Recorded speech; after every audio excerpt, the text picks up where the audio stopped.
કચ્છ અને ગુજરાતની રસપ્રદ ઘટનાઓ અને સમાચાર જાણવા અમારી ચેનલને લાઇક અને સબસ્ક્રાઇબ કરો અને શેર કરવાનું ભૂલતા નહીં.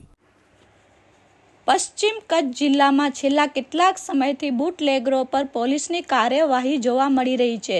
કચ્છ પોલીસ વડા વિકાસ સુંડાના સીધા માર્ગદર્શન હેઠળ લોકલ ક્રાઇમ બ્રાન્ચ દ્વારા મોટી કાર્યવાહી કરવામાં આવી છે.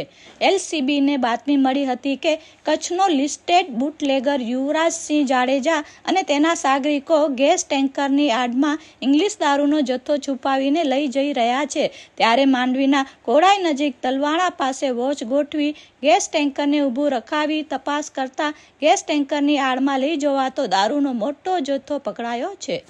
ગેસ ટેન્કરમાંથી ઇંગ્લિશ દારૂની વિવિધ બ્રાન્ડની 26,000થી વધુ બોટલ મળી આવી છે, જેની અંદાજિત કિંમત 1,54,00,000 થાય છે.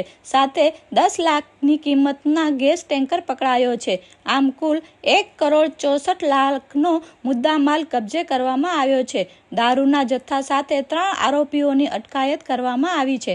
વધુ તપાસ કોડાઈ પોલીસ સ્ટેશનને સોંપવામાં આવી છે.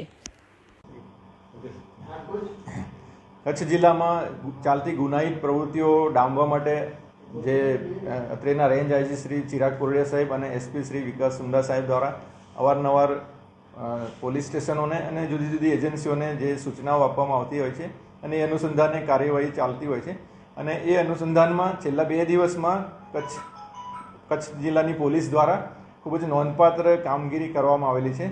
જેમાં કચ્છ જિલ્લાની એલસીબી દ્વારા 1,64,00,000 રૂપિયાનો વિદેશી દારૂ ઇંગ્લિશ દારૂનો કેસ કરવામાં આવેલો છે, જે ખૂબ જ મોટો કેસ છે. જેમાં રાજસ્થાનના 2 ઇસમો અને માંડવીનો 1 ઇસમ, એમ કુલ 3 ઇસમો પેલી જે ગેસની ટેન્કર આવે છે એમાં 26,000થી પણ વધારે દારૂની બોટલો સાથે પકડાઈ ગયેલા છે. એમને હસ્તગત કરવામાં આવે છે અને જે મંગાવનાર 2 ઇસમો છે એ પણ પ્રોહિબિશનના લિસ્ટેડ બુટલેગર્સ છે. એમને વોન્ટેડ જાહેર કરવામાં આવેલા છે અને એમની વિરુદ્ધ કેસ દાખલ કરવામાં આવ્યો છે અને એની તપાસ અત્યારે એલસીબી પાસે છે.